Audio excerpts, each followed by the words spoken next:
Hey, it's Adam from the Brisbane Channel, and those that know this channel would probably be aware that I'm always looking for ways to make better quality visuals for the channel, better quality images and footage. And so when Sirui emailed me asking if I'd like to test out a new lens, and it looked like a lens that it was outside of the focal lengths that I usually have, had different visual qualities, and I thought, hey, I think this would actually be a real asset for the Brisbane Channel. It might really help create better footage. And so, yeah, it's actually the lens that I'm using right now to film this. It's the Sirui Aurora 85mm f1.4 lens. It's a great lens. Yeah, I mean, I'm not sponsored by Sirui. This is an independent review. I'm going to definitely speak my mind. There's some things about this lens that are great. There are some things that are really not great at all, at least for the version that I'm reviewing right now. Most of the reviews you've probably already seen online are for either the Nikon or the Sony E mount and Z mount. But today I'm reviewing the Fujifilm X mount version of the lens. And yeah, it doesn't perform as well in some areas. I'll just say that much right now. So let's talk briefly about the lens itself. It's pretty lightweight. The X mount version, I just weighed it and it was 611 grams. Not mega light, not mega heavy. It's quite solid in terms of the build. It feels like a quality lens, but really what's important is how the visuals are. How is it to use? Does it work well? How does the autofocus work? And how do the images look? Well, that's what I'm going to talk about right now. Let's start with the photographs. I am a photographer first and foremost, and I've got to say that I really enjoyed using this lens for photography. As soon as I got it, I pretty much started taking pictures of my dog because he's usually the victim when I want to test out a lens. And the pictures looked great.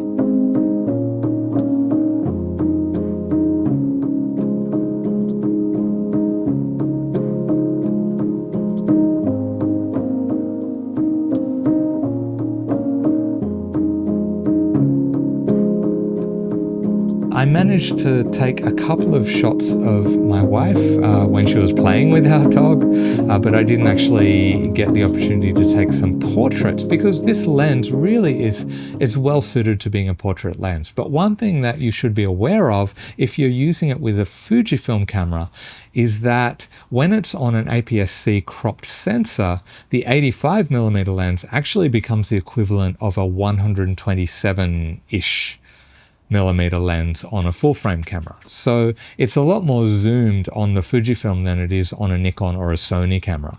But let's talk about the best qualities of the lens, and then we'll get to what's not so great. Firstly, the bokeh. That out of focus area is creamy and silky and all of those positive adjectives you might want to give it. It just looks great. It's hard to describe those things with words, but I've got to say I just love the look of the images produced with the lens. I must admit that it's the first time I've had a lens with a 1.4 aperture. So I admit I did go crazy a little bit using the wider end of the spectrum, took pictures of Buddy, took pictures of a friend's cats that we were looking after, but it just looks so good, honestly. I loved that. Even a simple shot like decorations on a Christmas tree, with the visual character of this lens, it looks beautiful. We just put in some lotuses and images of those look dreamy and I just love it. So I thought I'd take the lens out and try it for a range of different things. So I hit up the Brisbane City Botanic Gardens and took pictures of bushstone curlews,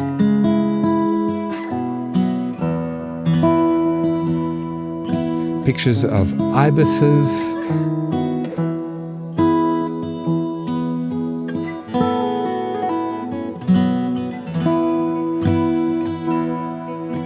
and then something played out as I was walking back toward the city, and I snapped this shot, And I absolutely love this image. And if I didn't have this particular lens on the camera, this wouldn't have happened. I'm really happy with this. So it's actually good for street photography as well. Not necessarily those up close, wide angle kind of shots, but something that's taking in a whole scene where you might still want a shallow depth of field, then this lens is perfect for that. I also ran into some people doing Tai Chi with swords just in front of the Brisbane sign, and got a couple of okay shots as well. And I found the lens was great for urban details. It does come with a blackness filter, but I found there was a natural bloom on the lights without the filter that looked great anyway. But let's talk about the bad. This lens it's a little bit soft, particularly either if you're focusing on things that are quite close to you, and also when it's at the widest aperture. So while I was testing the lens, I discovered a cicada that had just come out of its shell in my yard. And I thought, hey, this is going to be a great thing to try and photograph with the lens. But when I was wide open at 1.4, I could not get a sharp image. So I stopped down to 2.5-ish, and that's when I got this image. It's still not the sharpest, but definitely much better than the 1.4. And for comparison, here's one that I took on my Canon. But as far as photos go, that's the main downside. It's when we switch to using it for video that it becomes quite problematic. Again, the good is that visual character of the lens. I mean, look at this footage just of some leaves in a tree in my yard. It's just so nice. And the focal length is also good for shots like this one of the moon with some apartments. Looks cool. The focal length was just perfect for shots like that. The eye autofocus works quite well. I'm using it now, and it should be keeping track of me no matter where I move. That is definitely, it's an autofocus lens, but it was actually the autofocus that I found the biggest problems with on the Fujifilm camera. When I was at the Botanic Gardens, I was trying to get some footage of birds and water dragons, and it did this strange thing where it was kind of pulsing back and forth in this rhythmic motion of as though it was trying to search for the focus, even though it had already locked on the focus, but it would periodically just kind of vibrate back and forth really quickly. And that was not great. So a lot of shots that would have been really nice shots, like dragonflies, became unusable because of this focus doing strange things. Now, I should say that this is the first iteration of the lens straight out. I'm one of the first people that got my hands on it as soon as it came out.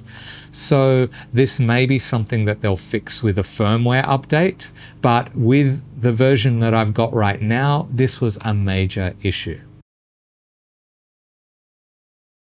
Another thing that was a major issue was that it's a digital focusing lens. It's not a manual focus. So I found that when I shot at a high frame rate, it became very obvious that as you shift the focus, it's not a smooth, gradual focus. It actually steps through different focuses. So when I tried to rack focus, and I was shooting at a high frame rate, when I slowed it down to a quarter speed, you could see very clearly that it was stepping through the exposures. So once again, that footage was unusable. And just as with photos, the focus is quite soft for closer subjects, and also when you're using the wider apertures. So I had real trouble trying to get a clear shot of things like, grasshoppers in my yard and little things like that. It just wasn't great for that. So as I said, maybe these things will all be fixed with firmware updates because it's all about the functionality and how it interacts with the camera. But at the moment, I would not recommend the lens if you're doing a lot of video work where you're using rack focusing or where you're relying on autofocus. So for me personally, I will continue using this lens. Absolutely. I'll use it for photographs. Even with autofocus, it's fine for photographs. But for video work, I would only use it if I was using manual focus, and I wouldn't use it if I needed rack focusing. So that's pretty much the review. Make of it what you will. The lens at the moment, it's on special for $499 US, which is actually really good for a lens with these specifications. If it worked better, it would be a real bargain. So maybe just wait a little bit and see if they fix things with the firmware update. I'm sure they'll let me know, and then I'll let you know as well. So make sure you're subscribing to the channel as well, so that when they do fix these issues that it's been having at the moment, you'll not miss out on finding out about that. But I mean, you know, if you're using a Sony or a Nikon, it seems from the reviews that I've seen that it works really well for those. Just not the Fujifilm X-mount version. That's the one that's still got a few glitches that they need to sort out. So yeah, that's it. See ya.